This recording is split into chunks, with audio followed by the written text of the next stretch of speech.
Welcome to Intersect, where church meets culture. My name is Josh Desch, and I'm the lead pastor at Northeast Presbyterian Church in Columbia, South Carolina. And I am joined, as always, by my well-educated wife, Betsy. Hello, everybody. Thank you. You're well-educated with a rock star bachelor's degree in biology from Covenant College. Yes, Covenant College. Let's go. Represent right here. Home of the Scots. Great place. The official college of the PCA. Yes. Probably should be the official college of the world, right? Probably. Probably that would be fitting. Probably should.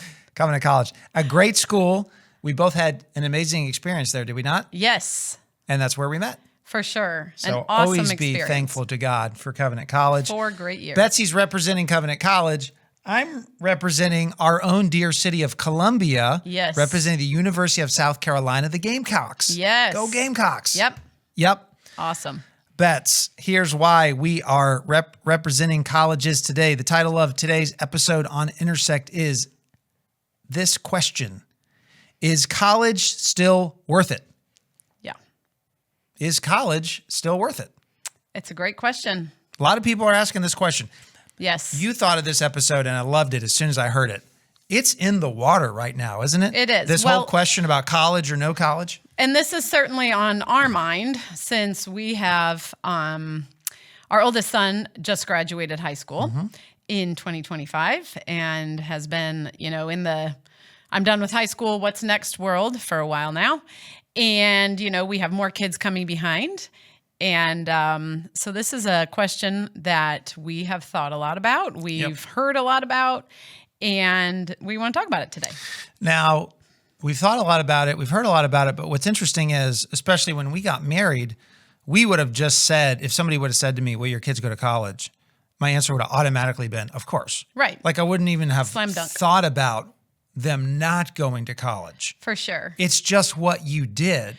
It's what, yes. Among those that family, we grew up, yes. we were both middle class. Among the middle class, it's just what you did. That's right. And I think most people in my friend group were preparing for college. I have 4 older sisters. They all went to college straight out of high school. And so I think that was just kind of the path. You finished high school and you entered college. So if that was the path, and it was so easy, why are we asking this question? Is college still worth it? I think there's a lot of chatter in the air, and we're going to get into all of that. But before we do, Josh, have you heard about a college bed party? Nope, not a clue. Okay, I hadn't either. So I was, preparing for this episode and came across this article from the New York Times, February of this year, 2025. It's entitled, "Your Kid Got into College. Does She Need a Bed Party?" Parents are tricking out their children's bedrooms to celebrate college acceptances, sometimes spending thousands of dollars. So Billy and Tony are our tech extraordinaire guys. They're going to put up some images here for everyone to look at and see, because maybe you're like me and you didn't know what a college bed party was. It's a relatively new style of celebration that involves tricking out a college-bound senior's bed with university merchandise, candy, and just about anything else one can buy in a particular school's colors. This is new, a bed party. It's just another evolution. Where do we go from here? Yeah. Bets, you know what it reminds me of? It used to be that if you wanted to go to the prom with someone, you just came up to them and said, "You want to go to the prom with me?" That's true. Now there's these elaborate invitation things that people plan. Yeah. Probably what happened was when social media first came around, somebody would just like hold up their acceptance letter and say like, "I'm going there." Yeah. But now it's a bed party. It's a bed party. So it's pretty cool. You're going to trick out your bed. Yeah. Thousands of dollars. It's funny to me that it's really a bed. Like of that's merch. not, yeah. So anyway, this is new. Hey, if you are doing a bed party, I celebrate you. Sure. I think that's great. So I think it's fair to say kids today are questioning, should they go to college in a way that, as we said before, again, in a middle-class family, maybe they weren't when we came out of high school. We have, as I said, our oldest son just graduated this year. He had a teacher in his junior and senior year. He had the same man both for 2 different classes, but this man seemed, it was really strange. He seemed like on a mission to tell kids they should really think twice before they went to college. And the irony was he was an AP teacher. So we were kind of confused by that. But this is what kids today are hearing. They're hearing the cost of college is such that you're going to be crippled with student debt. Do you need a college degree? What kind of work can you get without going to college? Is college necessary? It's all out there. Yeah. Yep. So I think that kids are weighing these, and to be honest, probably rightfully so, Sure. weighing the question of college more than they have in the past. I think so cost is an issue, and we're going to spend a long time. Cost is a huge issue. It's a huge issue, and we're going to spend a long time talking about that in this episode. I also think there's just general anxiety. Like I'm seeing lots of headlines about, is AI coming for your job? I wonder if there's anxiety about AI taking over different job categories and putting people out of work. I've read articles about how the job market for new grads is tough. Grads will send out a lot of resumes and not get a lot of responses. So that may disincentivize people from going to college. Also, it seems like certain fields are kind of going the way of the dodo bird, right? Like Sure. maybe certain degrees in the humanities aren't really desirable anymore. So it's just a changed landscape for our young people, I think. Now, Josh, this is interesting. And you and I have personal experience to bear this out. Did you know colleges in the South seem to be outperforming colleges in the Northeast in terms of kids wanting to go? Are we surprised? Well, let me... SEC country, baby. This article from the Wall Street Journal, this came out in September of 2024. This actually features a student at the University of South Carolina in Columbia, where we live. So the article was entitled, "Sorry, Harvard, Everyone Wants to Go to College in the South Now." And Josh, you and I saw this when we took our son to college visits. We went to Anderson University, which is here in South Carolina. We went to Clemson University, obviously South Carolina, and then the University of South Carolina. In every one of those, we saw multiple groups from Long Island, from New Jersey, from New York. It was crazy. Yeah, not only did we see, it was like Jersey Shore had come to South Carolina. It was I was so just waiting to interesting. see the cameras. It was like, I'm back in New Jersey. And then you looked at their boards and it was like after people from our state, like number 2 was like New Jersey. Right. You would have thought number 2 would be like Georgia, North Carolina, Florida, but like the number 2 state Sending kids to South Carolina. sending kids to Right. USC is Yeah, I these think New York and northeastern New states. Jersey. Right. By the way, I hope our audience all knows this. Clemson University, it has an invisible P in it. It's Clemson. Yeah, I don't think many people say Clemson. You don't say Clemson. Just trying to help our audience out. So let me just say, I'm going to read a little bit from this article. It says, a growing number of high school seniors in the North are making an unexpected choice for college.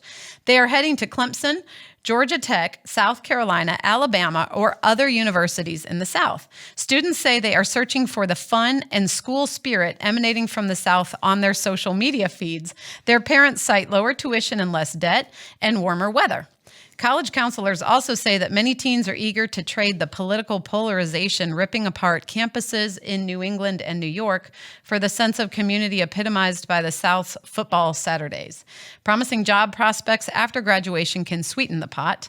The number of Northerners going to Southern public schools went up 84% over the past 2 decades and jumped 30% from 2018 to 2022. So I love this story about our very own university in Columbia. At the University of South Carolina in Columbia, Alicia Caracciolio, a junior. That sounds like a New Jersey name. Yeah. Says, Caracciolio. Oh, Good no, she's New York. She's New York. Well, it's a good Italian name. It's a great Italian name. Says it takes her about 2 weeks to acclimate to the pace of the South every time she returns from her home in New York. At the grocery store, she reminds herself to pause and slow down. If you go and you don't end up learning something about the cashier, you did it wrong, she said. Saturdays down south are a real thing, she said. The whole world kind of shuts down in Columbia when there's a home football game. Mm-hmm. And that is true. Yep. So I loved reading that in the Wall Street Journal that the University of South Carolina is a hot place to be. So that was so funny. And I do agree about the grocery store. You should learn something about your cashier. And the pace of life is slower in the South. It is. That's true. So all that to say, changes are afoot in the American college scene. So what we want to do in this episode is we want to kind of dig in, and going back to the title of our episode, which is college still worth it? Yep. An article came out in 2023. This was in the New York Times Magazine. It's called this: Americans are losing faith in the value of college. Whose fault is that? For most people, the new economics of higher ed make going to college a risky bet. This was incredibly enlightening for me. Me too. I thought I knew why people weren't going to college, and I thought I knew all the equations on going to college and how much money that equals in your life. All this article blew my mind. Right. Me too. Yep. Yeah, and we will set a link to it so you can find this article if you're interested.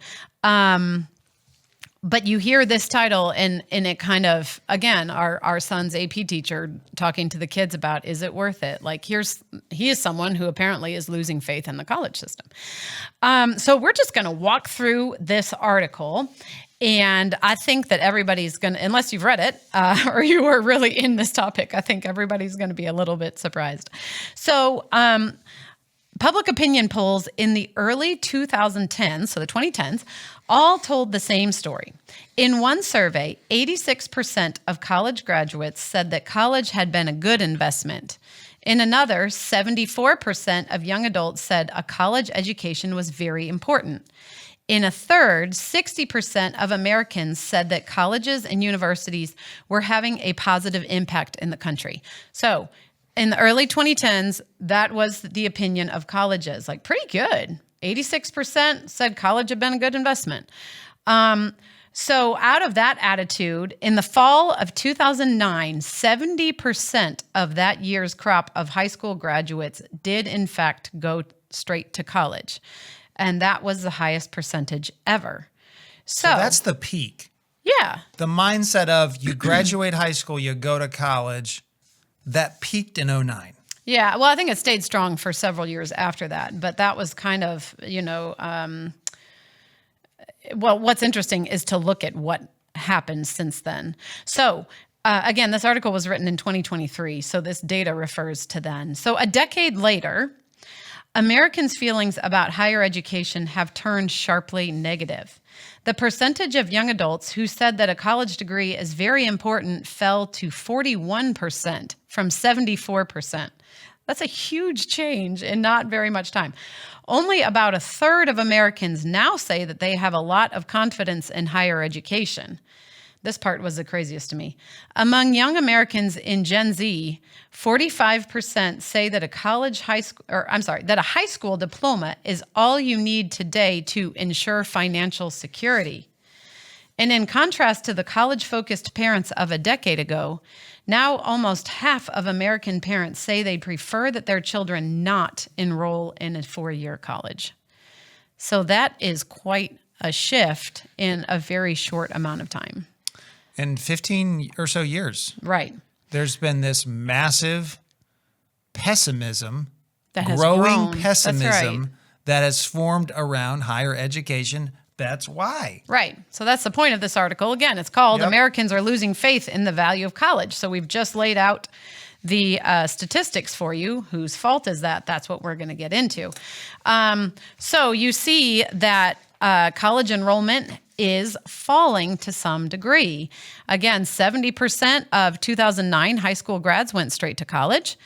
And as of 2023, 62% of high school grads went straight to college. So it's not like everybody quit going, but that's a big decline in a short amount of time. And it seems like we don't have a graph, but it seems like it's trending down. Right. And so right. that if our kids experiences anything, that 62% could get lower. Sure. Yeah. Yep. That's right. So the question is, why is that happening? And then the interesting thing is the article draws out, this is a uniquely American problem. Throughout the rest of the world, rates of higher education are soaring. So it's not that everywhere in the world people have decided higher ed isn't necessary. It's in America. Yeah, this is kind of scary, actually. Yeah. So what it seems to boil down to is cost. So listen to this from the article. When it comes to higher education worldwide, the United States is an outlier in more ways than one. In Canada and Japan, public university tuition is now about $5,000 a year. In Italy, Spain, and Israel, it's about $2,000. In France, Denmark, and Germany, it's essentially zero. A few decades ago, the same thing was true in the United States. Government funding covered much of the cost of public education. Now, students and their families bear much of the burden, and that fact has changed what used to be a pretty straightforward calculation about the economic value of college into a complex math problem. So we see that in the rest of the world, or in many parts of the world, education is a lot cheaper than it is here in the States. Incredibly cheaper. Yes. I mean, it's just right. remarkable. It is. Just for a point of reference, I think public university tuition is about $5,000 in Canada and Japan. It says for the University of South Carolina, the tuition is somewhere between $12,000 and $15,000 a year. I can't remember exactly what it is. I think that might be per semester. It's possibly. per year. Is that I per think? year? Okay. Yeah. But that's a huge difference. Mm-hmm. Just tuition, I'm saying. That's not the cost of attendance. That's not the total cost. Right. Yeah. Right. Okay. Right. So the article goes on to talk about something called the college wage premium. And this was new to me, but it's the difference. That term refers to the difference between incomes of college grads and high school grads. So generally speaking, you believe that college grads are going to make more money than high school grads. Well, we've had this stuff thrown at us for years. Sure. If you go to college, you're going to your lifetime earnings are. Mm-hmm. Now, this is what blew me away. The difference between lifetime earnings and lifetime wealth. That's right. So talk about that difference. Right. So on average, I think that at this point, the college wage premium, again, meaning the difference between the income earned by high school grads and the income earned by college grads, the difference is about 65%. So no one is saying that college grads aren't still earning more than high school grads. The issue is something called the college wealth premium. So people have decided that the college wage premium isn't the only thing that we need to be looking at. So a group of economic researchers in St. Louis introduced a new measure called the college wealth premium. So unlike the college wage premium, the college wealth premium looks at all of your assets and all of your debts, what you've got in the bank, whether you own a house, your student loan balance. It addresses a simple but important question. How much net wealth does a typical college graduate accumulate over their lifespan compared with that of a typical high school graduate?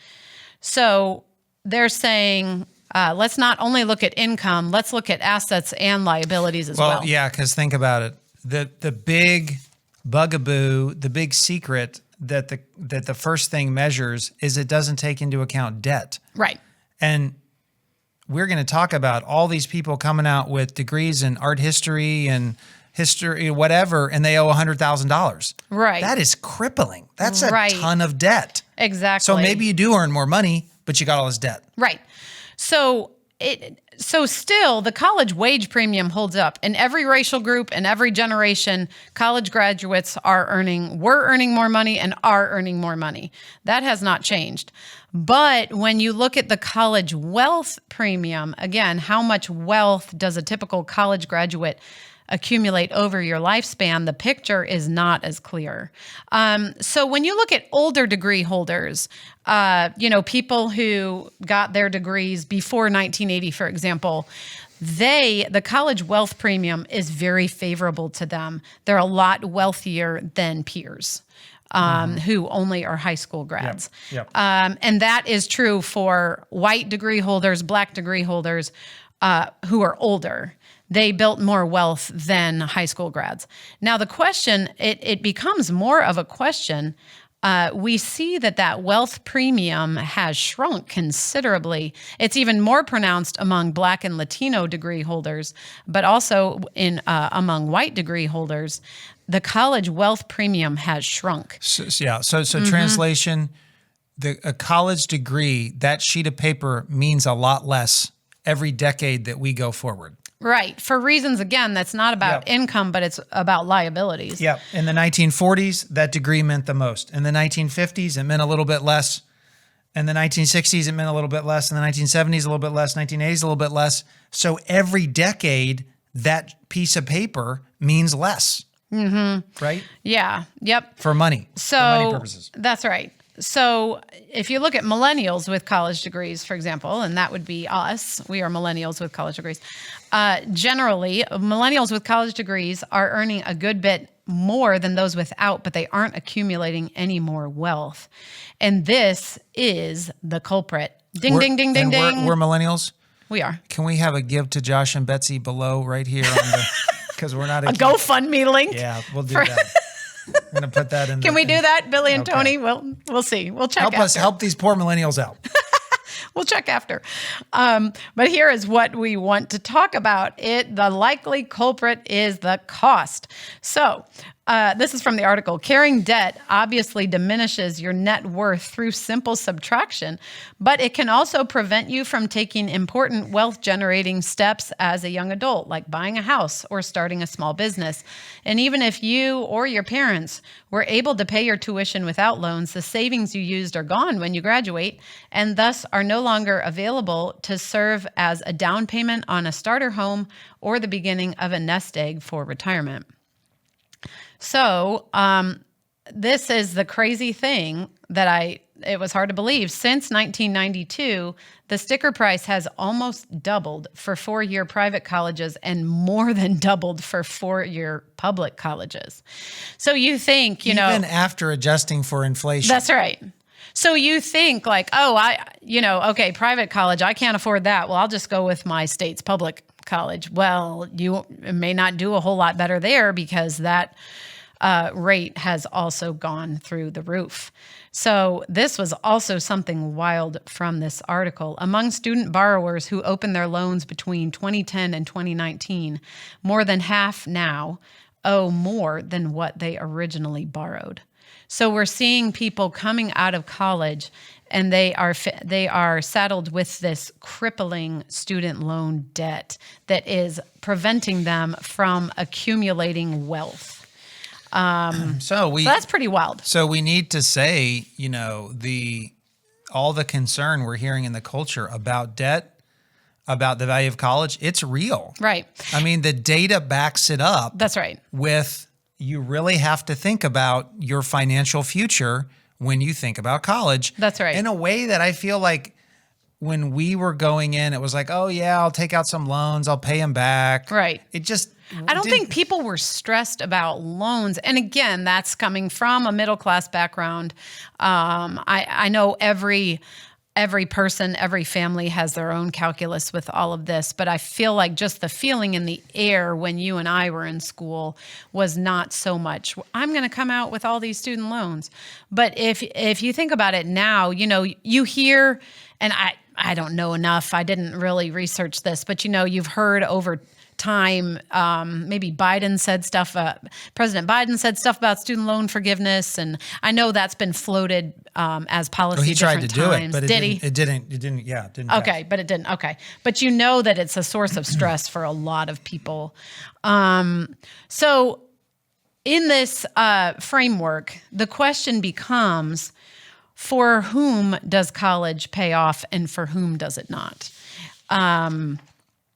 So here's a big thing that this article highlighted.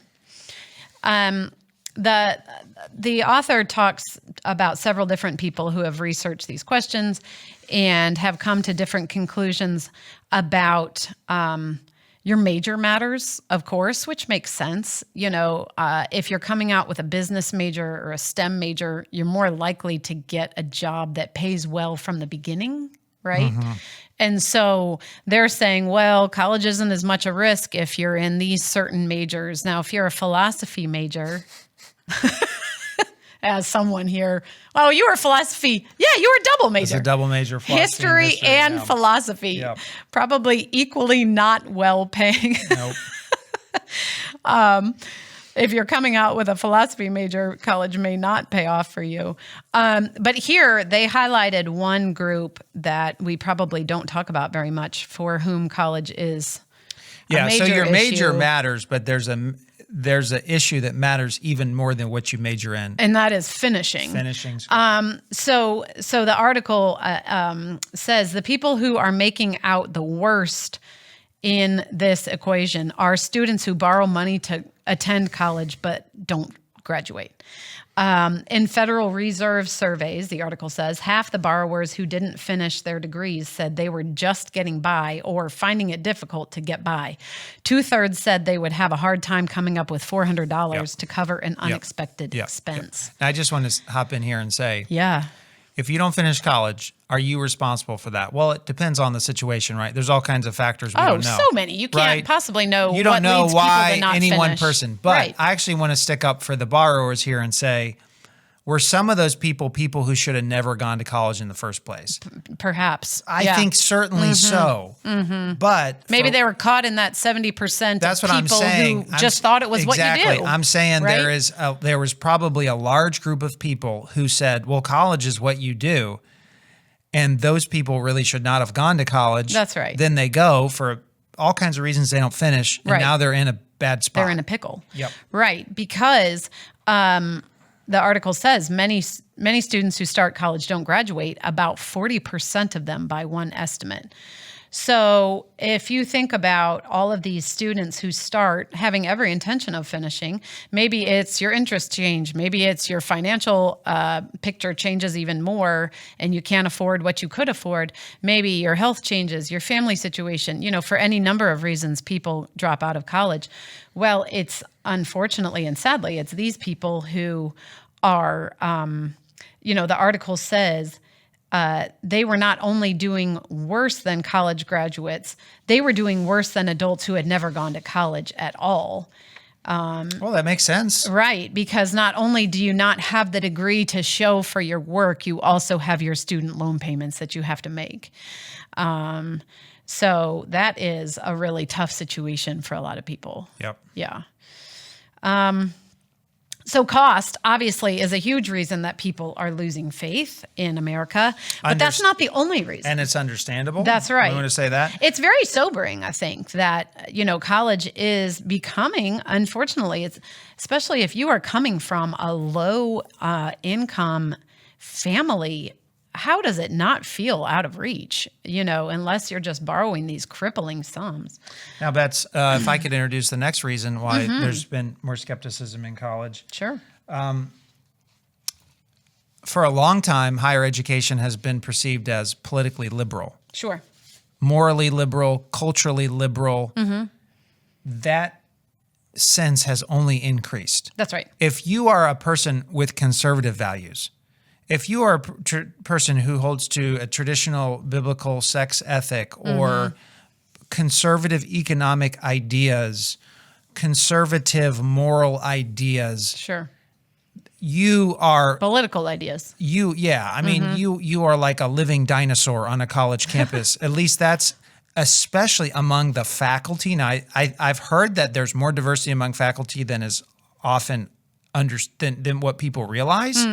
But clearly, though, even with that, faculty is overwhelmingly ideologically liberal. Yeah. Like Right. overwhelming. Right. And that that's brought up in this article, that the leftward lean on college campuses among students, faculty, and administrators is substantiated based on how students, faculty, and administrators so just identify. Jumping in, Yeah. excuse me for interrupting here, but I found this fascinating. Growing up, I always viewed Republicans as the party of the educated and the Democrats as the working party, right. people who are in unions and stuff like that. Sure. And in 2012, a majority of voters with a bachelor's degree chose Mitt Romney for president over Barack Obama. Mm-hmm. Think about how much that has changed under President Trump. It's basically like totally flipped. Yes. The working class, non-college educated is overwhelming for Trump. Mm-hmm. And the college educated is overwhelming for Democrat. Yep. Right. Yeah. And interestingly, the article cites a 2023 Gallup poll that says only 19% of Republicans said they had a lot of confidence in higher education, down from 56% even in 2015. So we see that rate of confidence in higher ed among Republicans has plummeted. So we see people losing faith because of, again, as we've talked about so many times, it's the increasing division in our society, political division, all kinds of different divisions. And I think you have to hold institutions of higher education accountable for the lack of ideological diversity that they have. Sure. They have fostered environments where it's super hard to be a conservative. Sure. Obviously, the Christian schools have that. But, a lot of these elite institutions, everything you hear is like, you can't be a person that is conservative. Right. Or that's certainly what's presented. Right. So there are many people who have lost faith or are losing their faith in the system for that reason. Also, so we've got the cost, we've got the political divisions, and then also the article highlights how elite higher ed institutions are amplifying the persistence of privilege across generations. So, the article talks about how the elite institutions, they have, softer admission standards for the children of wealthy alumni and that kind of thing. So it's like this cycle of those kids can get into the elite institutions, which means they can graduate with the elite diploma, which means they can go to the elite jobs and continue to build wealth. The cycle continues. It's a virtuous cycle of nepotism. Right. Yep. Right. So that also is something that has driven down people's confidence in college. So again, we arrive at a place where 45% of Gen Z says they believe that a high school diploma will be enough to ensure financial security. So the article draws out, it really depends on who your parents are. College continues to be a slam dunk if you are a child of wealthy parents. If you're coming from a low income background, it's much more of a financial risk. So that's kind of what the article draws out. It's kind of a bleak picture. We are here to bring the positivity, folks. Yeah, that's right. We are here to build you up. And now we are going to tell you after a break why you should go to college. That's right. We're going to take a break here. Yep. And in part 2, we're going to say, is all hope lost? Should we still go to college? So come back for part 2. We are ready. Give us another chance here, folks. Yes, college, it's a big decision. You got to think hard about it. It's not the slam dunk it once was. But in part 2 of Is College Still Worth It? We are going to argue that there's a lot of reasons why college still has a lot of value. Mm-hmm. Right, Bets? Yep. Please rate us, review us, subscribe, all that good stuff. Ring the bell on YouTube. Those of you who listen to the audio format, please let us feel your love. And please join us for the second part of this episode.